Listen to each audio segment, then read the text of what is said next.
Thank you, everyone, for tuning in to the Sound of Sirens podcast. I'm one half of your host, Larry Frederick, and this is an important announcement. This podcast contains explicit material that isn't recommended for young audiences, such as language and depictions of graphic nature, so listener discretion is going to be advised. Keep in mind that the views and opinions of this podcast are that of the host and do not reflect the views of the guests, affiliates, or sponsors of the show in any way, shape, or form. Also, please remember that the individuals mentioned on this show, regardless of involvement, are to be considered innocent until proven guilty in court. Thank you for tuning in. Now let's start the show.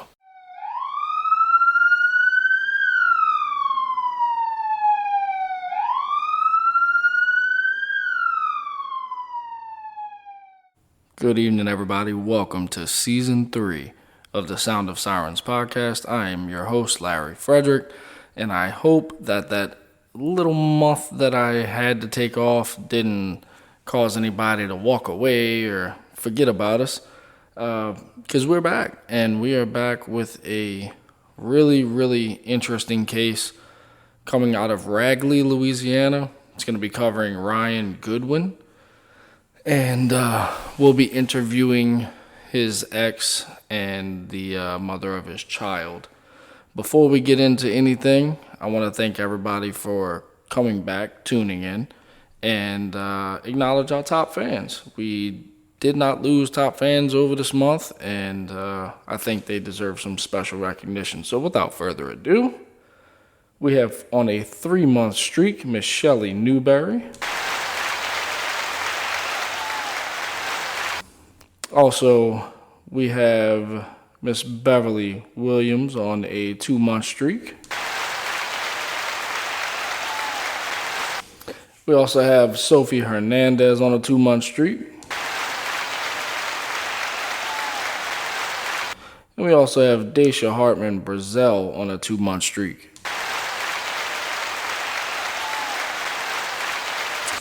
All right, and on 1-month streaks, we have Richie Arnold. We have Scott Herbett from the Hangover podcast. We have Miss Terry Bonvicino. And we have the Find Will Gray page. Thank you to all of our top fans. We hope that you stay around and listen to all of our upcoming episodes. Season 3 is going to be a great one. We're already in touch with about 6 or 7 potential cases. Not saying we're going to get all of them, but it's looking really promising right now. So, again, I want to thank our top fans. Before we get into our interview, I do want to let y'all know, like I did on the live, we still are looking for sponsors of the show. If you or someone you know or a company may be interested in sponsoring the show, have them go to the Sound of Sirens podcast page on Facebook. It is pinned to the top, where we have sponsorship options as well as donation options. Anything is appreciated.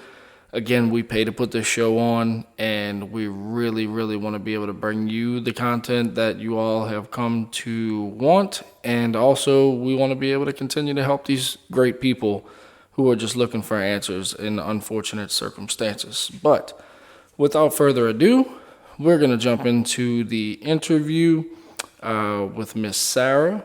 And as soon as I get her on the line, we will resume the podcast. And we are back on the line with Miss Sara. Sara, thank you first and foremost for even giving us the opportunity to cover Ryan's case and try to get some answers for you and your family, as well as, him and his extended family. I guess to start off, why don't you introduce yourself and who you are in relation to Ryan? My name is Sara. I am the mother of his daughter. Okay, and what, I guess the best way to start this off would be, we had a conversation prior to tonight's recording and kind of got a little bit of background on the case and spoke about some things. And you said that y'all actually met through, was it your sister or his sister? My sister. And that was in 2007? Yes. All right. And how was Ryan at when you met him? I mean, what type of person was he? What were some things that stood out to you? He was a good person. He was soft-hearted. He did struggle with addiction. Um, and uh, we were together on and off for 7 years, and he struggled throughout with addiction. He went through treatments, but addiction, depression. I met him, and shortly after we started dating, his father committed suicide. So he struggled with that a lot too. Right. And he served in the military as well, correct? Yes, he was infantry in the Army National Guard for Louisiana, and he served 2 tours in Iraq. All right. And so my listeners understand, Ragley, Louisiana is where this all took place, correct? Yes, Ragley, Louisiana, Topsy, Louisiana. It's kind of, they call it like the Four Corners, where four different parishes. Most other people would know it as a county. We refer to them as parishes, Right. um, where four different parishes meet. So Ragley is where he was last seen. Okay, and Ragley, I do have because we're based in Louisiana, I have a huge amount of listeners in the southwest corner. So it would be north of Lake Charles, slightly, like a northeast. It is northeast of Lake Charles, about, it's right off of where he went missing from is off of Highway 190, not too far from the Highway 171 overpass. Okay, so that would give a lot of description to Y- the listener, so they could have some type of whereabouts as to kind of relate all of this to. Yes. So y'all were together for a while, and ultimately ended up having a child together, correct? Yes.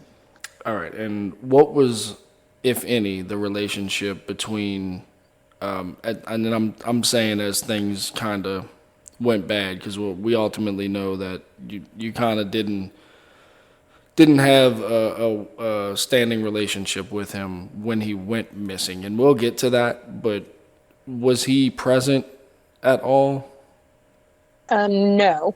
Um, it was, I gave him an ultimatum that he needed to clean his life up because I was not going to allow the behaviors that he was going through around my daughter, the drugs and all of that. It was just not safe to have around my daughter.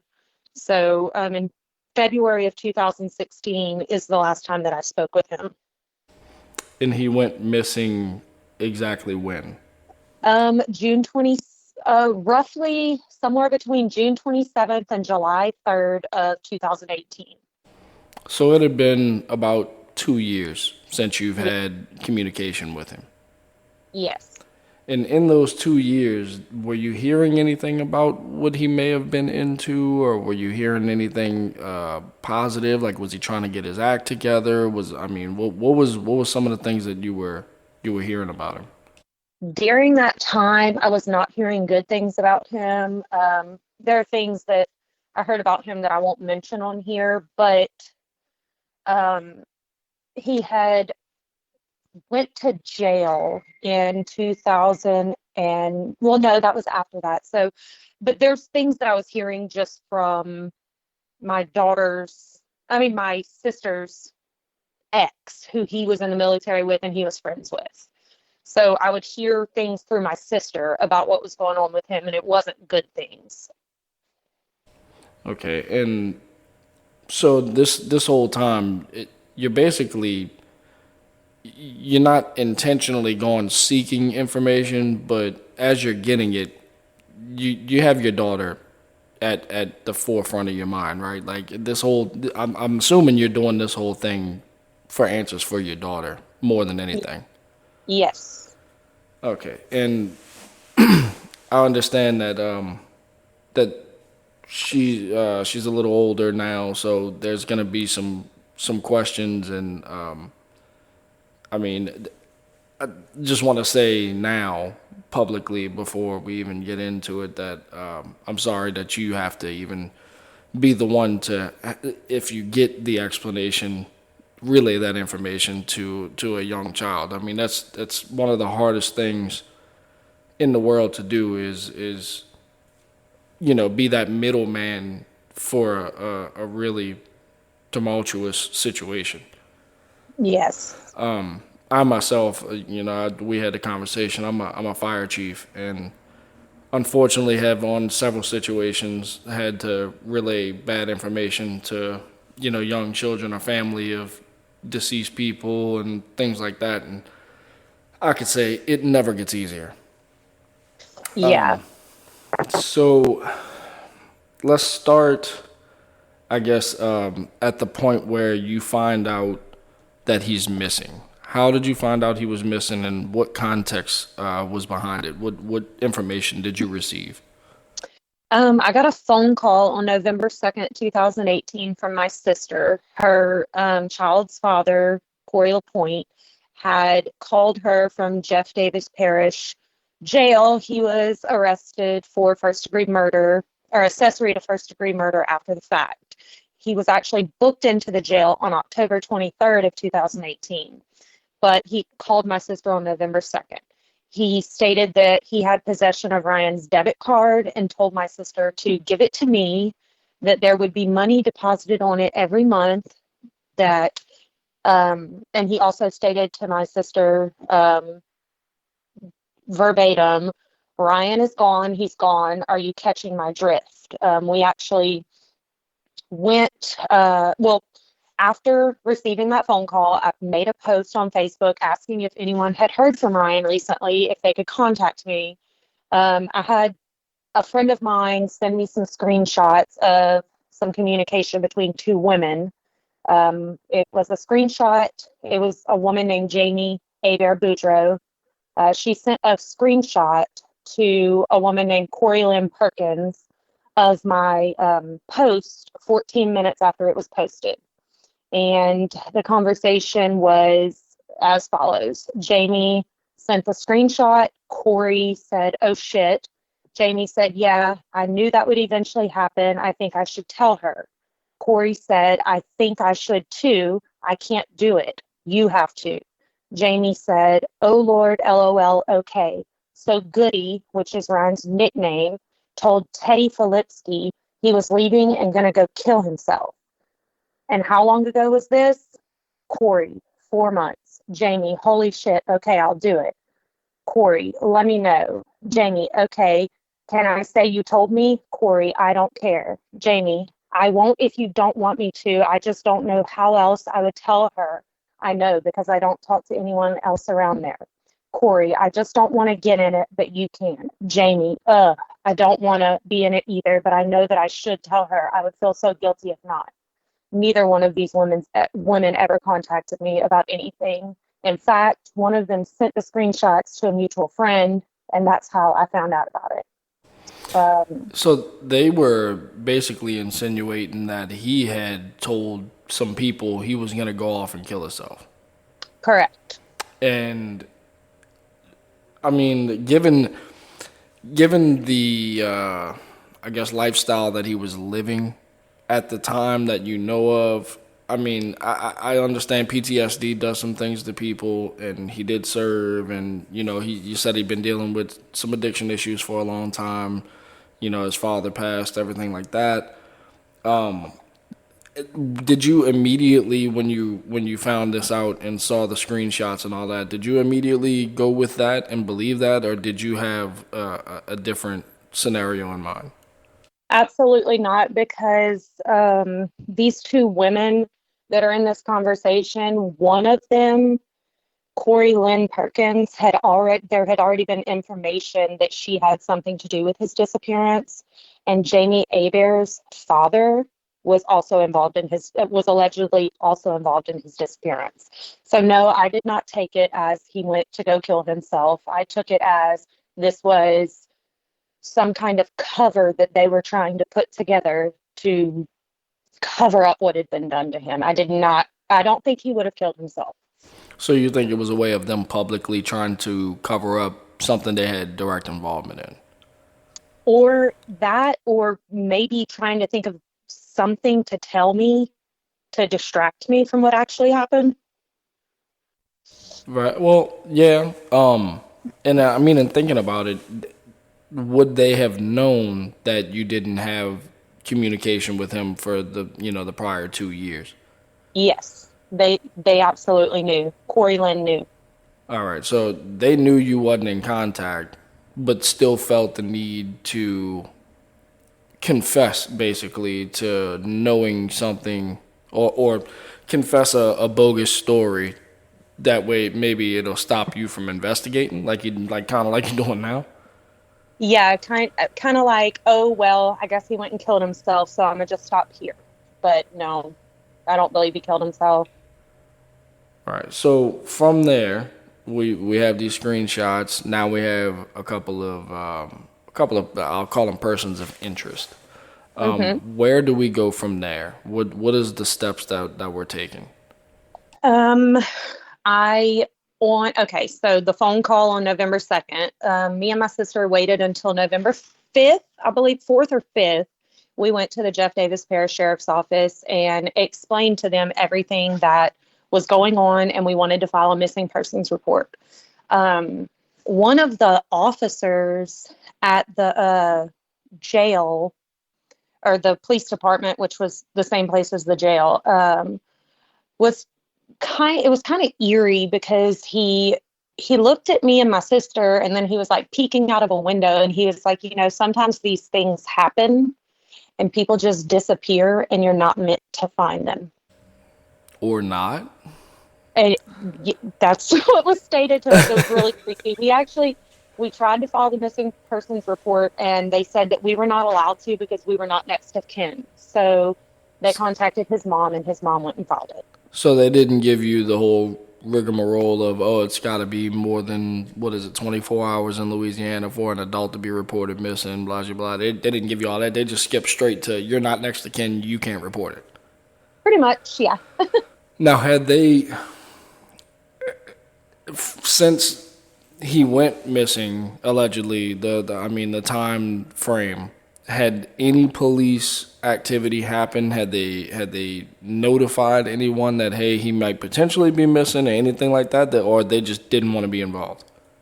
No, in fact, Corey LaPointe actually contacted Ryan's bank and fraudulently obtained a debit card to Ryan's bank account and was spending him along with other individuals. I don't know specifics on what other individuals, but other individuals were spending money out of Ryan's bank account while he was missing. They all knew he was missing. Corey, I wonder if that's it, not to cut you off. I wonder if that's the money that they were talking about being loaded on every month. yes, it was his VA benefits. And um, Corey stated that Ryan had called him one day and was crying and said that he was going to a rehab facility in Nevada, and that he knew that he owed him $10,000, so he was going to mail him a card. Well, I just to be quite frank here, that I don't believe that at all. It was said by one of the girls that were involved that Corey actually called the bank and obtained a card for Ryan's account and was using it. Now, And how would I'm going off of pure speculation here, but how would she have had the pertinent information from him in order to obtain that card?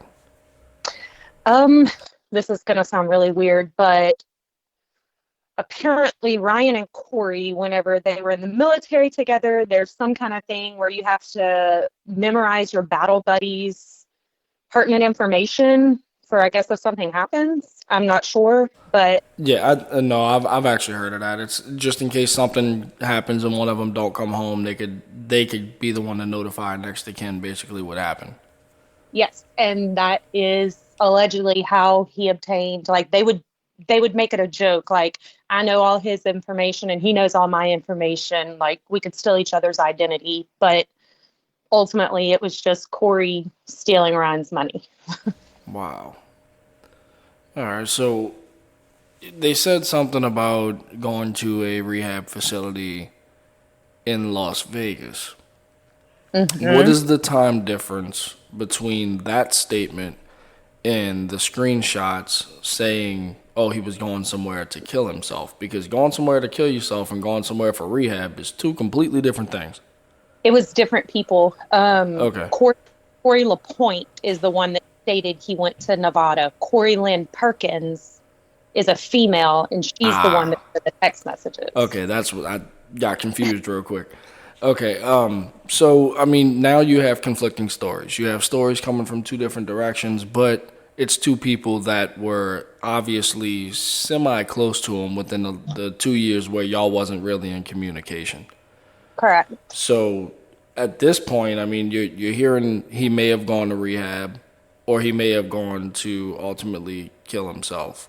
What's your feeling in it right now at that point, and what are some of the things that you did basically to be proactive and basically be your own detective? Because I mean, as you said, the police weren't much of a help. I actually had a friend of mine's, uh, someone that she knows, a family friend that's a private investigator, reach out and step in and start to help. He spoke with many people who were living at that RV park at the time that Ryan went missing. One of them being a woman named Regina Collins.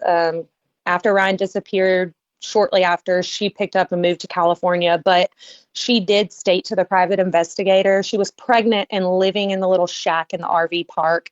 And she said that she and Ryan had spoke on multiple occasions, and he was actually, he went to an appointment in, I think, May of 2018 with the VA to get into a rehab facility. And he had talked to her about wanting to get his life together, wanting to be able to be a part of his daughter's life again.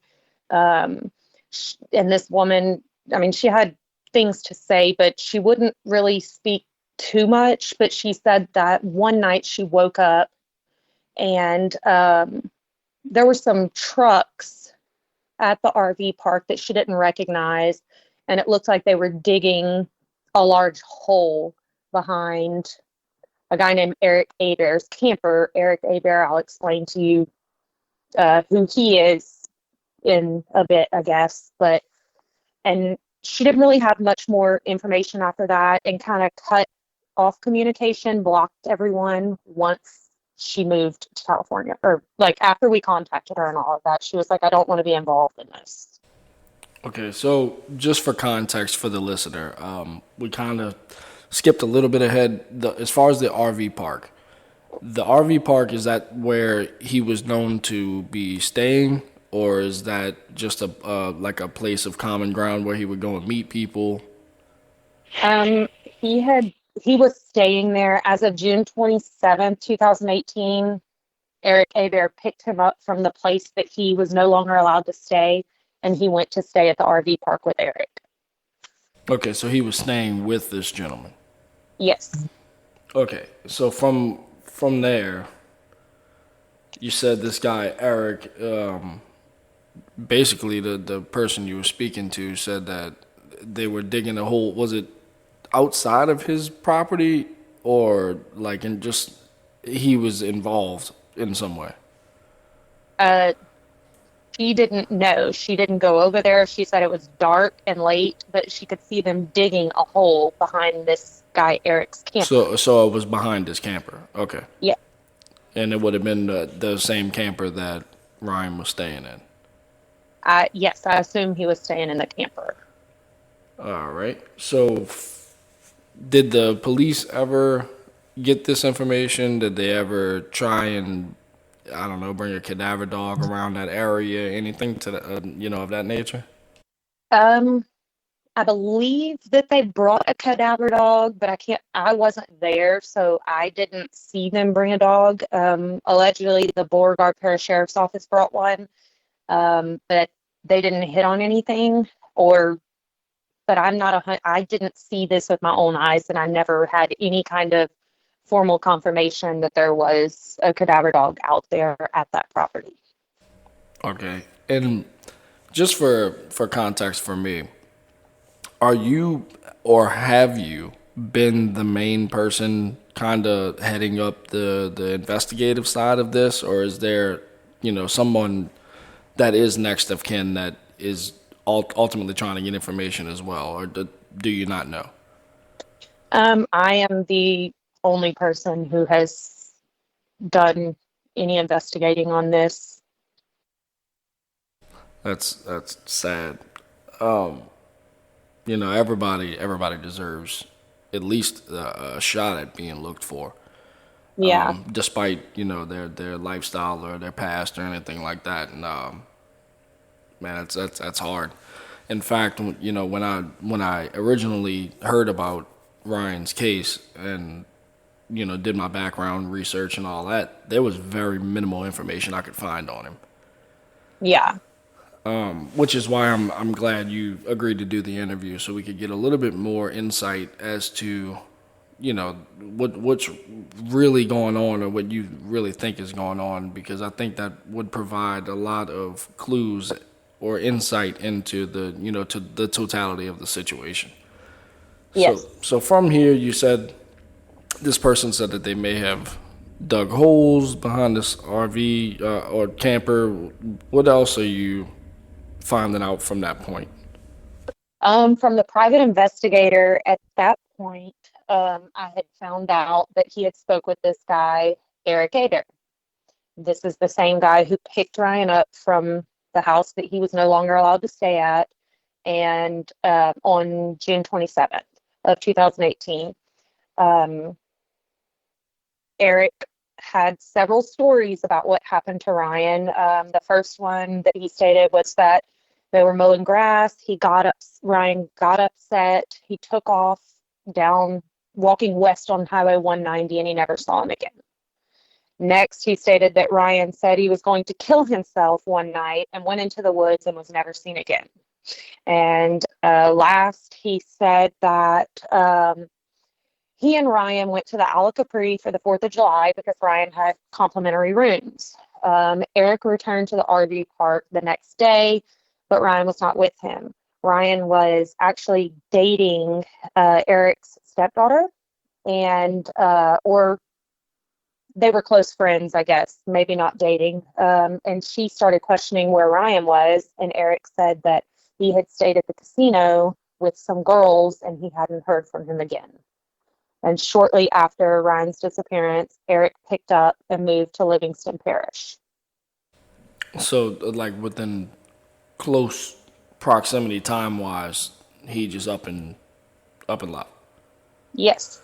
And the police never had like a person like listed him as a person of interest or had any persons of interest with anybody that you've gotten stories from so far.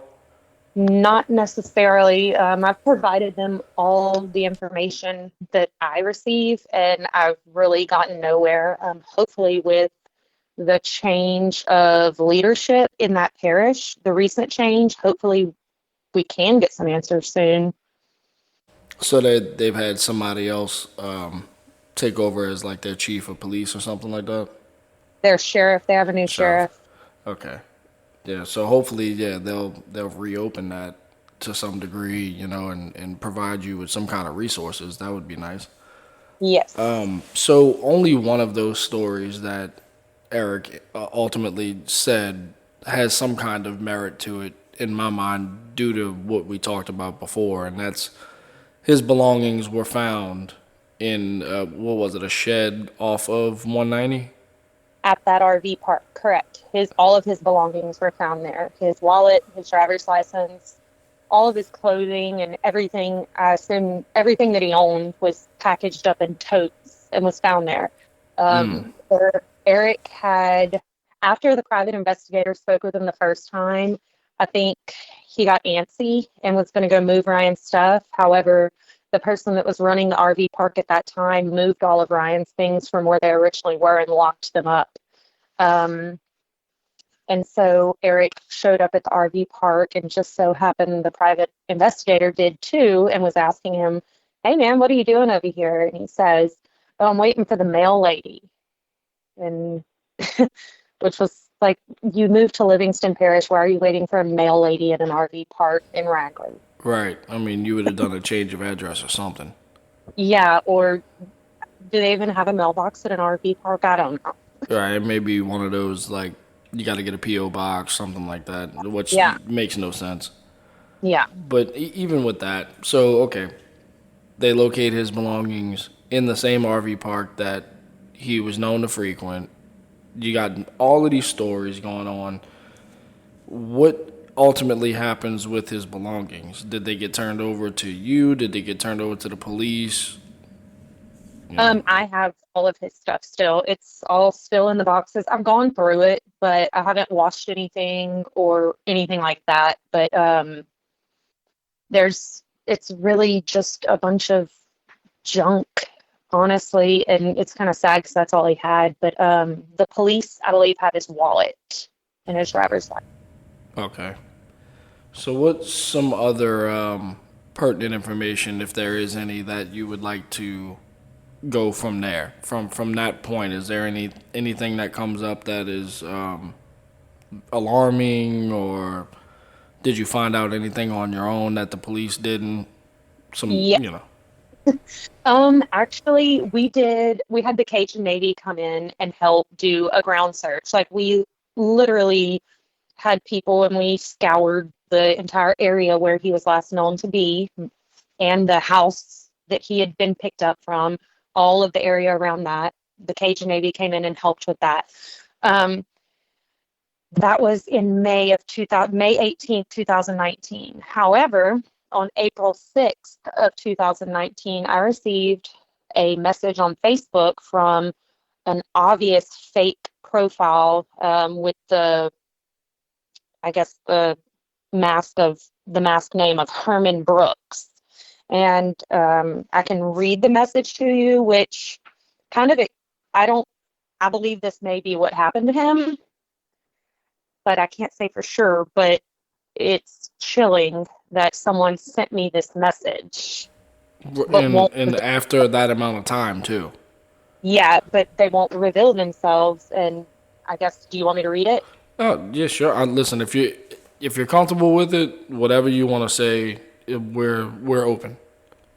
Okay. It says, "I will not tell you my name, and everything I'm writing in this post is just something I was told. None of it is for fact, but all the names I'm about to tell you definitely have said many different stories, but the situation fits perfect. Apparently, Ryan wanted to buy some dope, but he owed Casey Trahan about $200. Ryan calls Corey Lynn Perkins, who then called Eric Abair, who was with Casey Trahan and Kelsey Thompson, to go pick her up from her house and bring her to Ryan's to sell him some dope. What I heard was that over 9 hours later, when Eric Abair, Corey Lynn Perkins, and Kelsey Thompson arrived back at Corey Lynn Perkins' house, both of the girls were throwing up. Hold on, I'm going to the next. Throwing up, they were so sick. Supposedly, Casey Trahan and Eric Abair beat Ryan to death with a baseball bat, which they left at the door of Eric Abair's camper for days, or actually until people started looking for Ryan. No one thinks it is weird how Casey Trahan moved to Tennessee and Eric Abair moved to Baton Rouge. Kelsey Thompson and Corey Lynn both know way more than they are saying. All four of those people know exactly where Ryan's body is. That's why both of the girls were so eager to try and get credit cards in Ryan's name, as well as why they didn't mind spending the money off of the card that Corey LaPointe got in the mail with all of Ryan's money. They knew he was dead. That is what I got. And Wow. yeah, So just randomly, you get this message from, like you said, an obvious fake account. yeah. Do you have any suspicion as to who that may have been? Um, I do, but I'm not going to mention their name. Okay. It's That's fair. yeah. Yeah. So you said that of all the messages that you've gotten or all the stories that you've heard, that one is the most believable? And is it because that the detail is all there, that it goes into the most detail, or is there something in that story that just struck you as, yeah, that's probably what happened? I believe that is what's happened because I know a lot of people don't believe in these things, but um, I have had psychic sources um, confirm, or they, from their psychic confirmations, they have stated that he was beat to death, and it was by people proving their loyalty to someone. Like gang activity? Yeah. And listen, I want to say now, the last two cases that I've covered, the Will Gray and Jared McCulloch, both of those cases, they utilize psychics. So psychics are actually way more valuable in certain circumstances than what people want to give them credit for. I don't discredit them. I don't discount them because there's no way they could know some of the things that they know.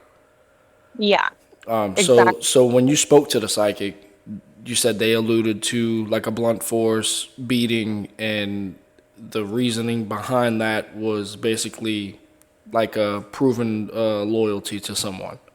Yes. And it was, from what the lady stated, she said that it was quick, that it was the first hit, the first hit to his head knocked him out. So he didn't feel anything. And it really it took my breath away whenever she was telling me this stuff, because at this point I didn't believe that he was dead. I was like, God only knows where he is, but I didn't believe he was dead. And she was telling me these things, and I'm like, okay, this is reality. We're actually looking for his body, not him. Right. And the sad thing is most people hold on to that hope of, oh, we're gonna find him years down the road alive and well. He just didn't want to be found. But I mean, so you've basically got it in, you've got it in your mind that he's more than likely deceased. Yes, I still have a little bit of hope that maybe, but ultimately, like, the majority of me knows that he's not alive, and Right. he, alive or not, alive, missing, whatever, he still deserves some kind of justice for whatever was done to him. 100%. Absolutely. And hopefully, when this gets out, we get some kind of answer to that. And I tell all of the people we try to help. Unfortunately, even if he's found, and let's say he's ultimately deceased, God forbid, that's still only 50% of the closure. You never really get 100% of closure because then you're still going to wonder what happened. Yeah. So, it's not closure we're really looking for. It's just more of, man, just let it be like a conclusion almost. Like what I can tell my daughter, this is, we're no longer I, looking. I would like to bring his body to a peaceful resting place that my daughter can go visit. That's awesome. And I pray, I pray with everything in me that, we're able to do that for you.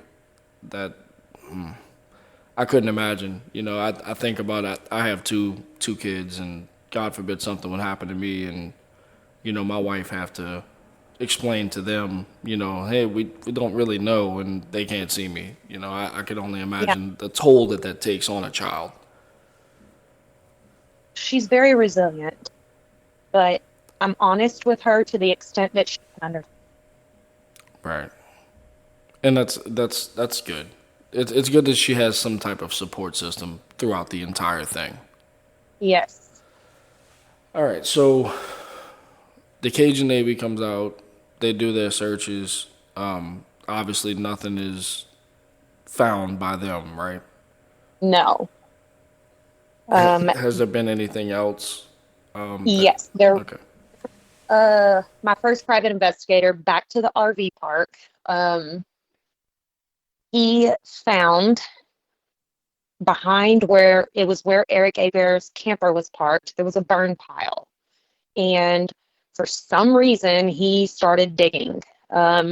And he dug under because he had spoke to the woman about the hole being dug behind the camper. So he went over there and started digging. And under the burn pile, he found a like a fishing shirt that had been partially burned, but it had he tested it to see if it was human blood on it, and it was tested positive as human blood. Um, and whenever you laid the shirt out, you could see where there were 3 different locations on the shirt where bullet holes had gone through the shirt. Um, he contacted Jeff Davis Parish Sheriff's Office to pick the shirt up. They never went and picked it up. They did not pick it up at that time. I believe they have it now. However, they have never tested the DNA to see if it would match his DNA. All right. So, if he found a bullet hole ridden shirt, and we're assuming that he was beaten to death, maybe I mean the only hope that we would have is that that was someone else, Maybe so. or he was shot while he was knocked out, or prior to them beating him, to some degree. Yeah, I think that may have been what happened. I don't know. There was another murder. Ryan went missing around end of June, beginning of July. There was a murder on August 10th in that area with, I believe, the same crowd of people. It was the same crowd of people and additional people. And I mean, they've solved that murder. The guy served his time and everything, and it's over with. But I, I don't know if maybe that was that guy's shirt. Right? I mean, unfortunately, that's something we'll probably never find out. Yeah, So we only have all the stories that you've gotten to go off of, basically. yeah. So, is there anything else in the timeline that is, of real importance that you want everybody to know, or is there anything that you feel needs to be said? Uh, at this point, I mean, everything that I've said is pretty much all that I know. I mean, there's all of that speculation stuff that, someone said this and someone told someone this, which I'm going off of what's been relayed to me directly by someone. But ultimately, I mean, you can't run from this forever. Whoever did this to him cannot run forever. And I mean, if you leave this life and think that you're moving on to heaven, you're not, because you're carrying this with you, this sin with you, like you're never going to get there. And not only that, you're leaving a burden on a child who doesn't have a father with no answers. It's It like was it was senseless. yeah, you can't run from it forever. Like, just someone step up and say something. Someone have some dignity. Someone have some morals and come forward, because you know You it's don't realize the suffering that's caused, even to people who were no longer affiliated with him. hmm Ultimately, it's about people having a soul and having a conscience and not running away from something that they did. yeah. And I will say, like, I'm not saying that his family didn't help. I think that because recently I spoke with his mom about it, and I think that it is just so overwhelming for her that she doesn't know how to face it and speak about it. I think it's difficult for her to think about, honestly. All right, and that's understandable. Sometimes That's why I make sure when I go about trying to find these cases, I reach out to a family member or a friend first to get approval to even talk about it. Yes. That's aside from the interview because I don't want to reopen wounds that people are trying to heal from. Yeah. So by you giving me the permission to do this and coming on for the interview, which I deeply appreciate, it hopefully all this information will be spread out. I mean, this is a shameless plug for the podcast, but we're listened to in 40 plus countries and over 700 cities around the world. So hopefully somebody knows something, hears this, and jogs their memory or conscience gets hurt, and just say something.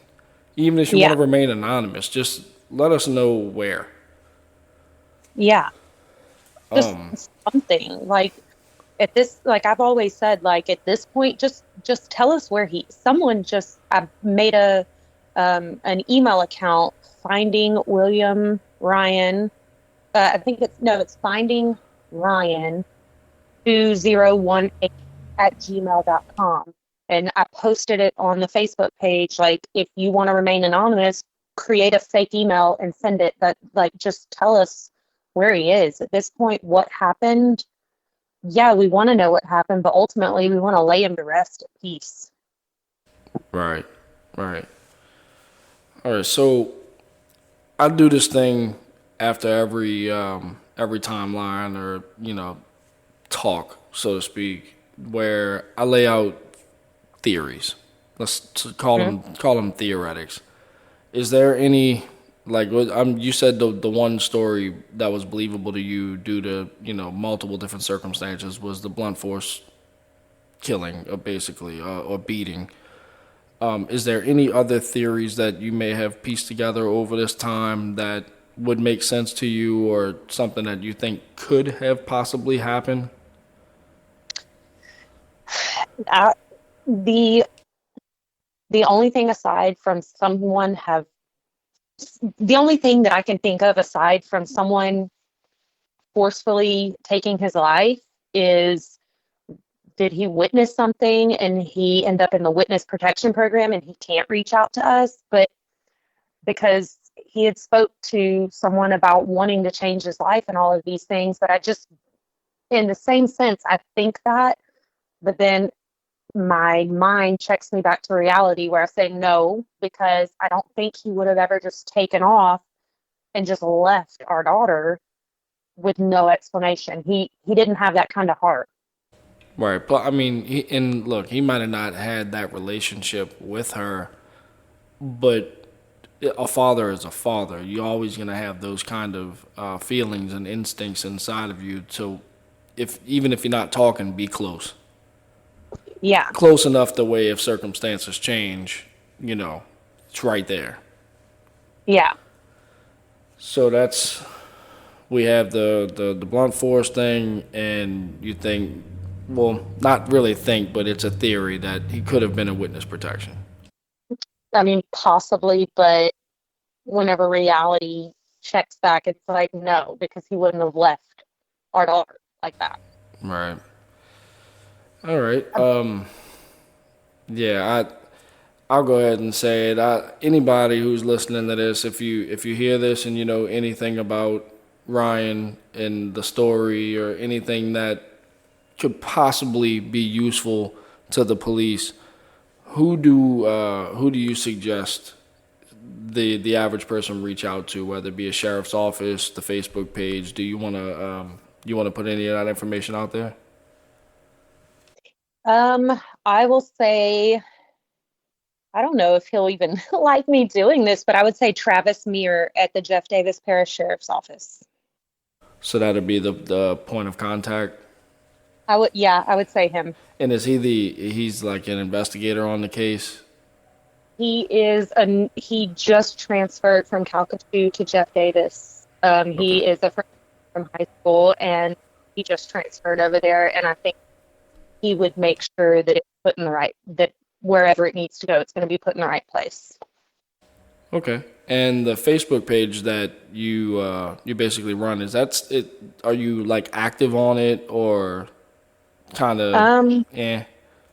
I Yes and no. Whenever we find out stuff, we'll post, but I mean, it's been like nothing for so long, and also I had to separate myself from it for a while because mm, it was consuming me too much, and so I Understood. set back. Yeah, and you're married now, right?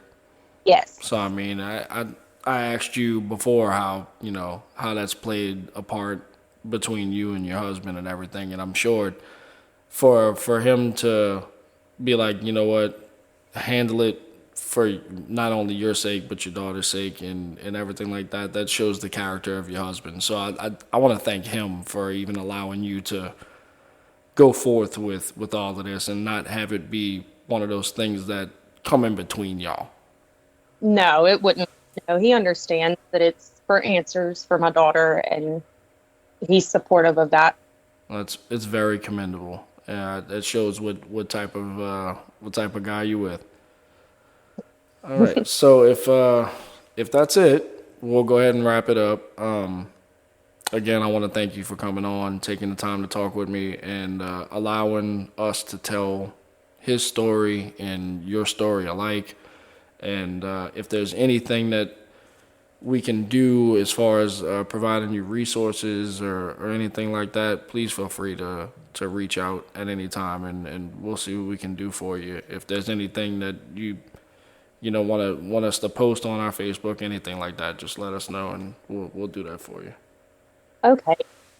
All right. Well, Sarah, it was good talking to you, and we will be in contact for a follow up and see how things are going. All right. All right. You have a good night. You too. Bye bye. Bye bye. All right. That was the interview with Sarah. Again, this was the story of Ryan Goodwin, or William Ryan Goodwin, out of Ragley, Louisiana. Anybody out there that knows anything or has any information about this case, please reach out to the person she alluded to at the end of the conversation, or you can message us via Facebook or send us an email. You can remain anonymous, whatever you want. It's sirenspodcastofficial@gmail.com. It's a sad situation when a child is left without a father and no answers as to why she can't speak to him. And if for nothing at all, do it for their daughter. Before we wrap up, again, I want to remind y'all we are accepting sponsors and donations. It is pinned to the top of our Facebook page. And yeah, that'll be it. But I am glad to be back. Season 3 is going to be really good. Hopefully, we come away with all of the interviews that we reached out to people for. And look forward to bringing y'all all of that content. But for now, I'm Larry Frederick. I am the host of the Sound of Sirens podcast. Y'all have a good night. We'll see y'all next week.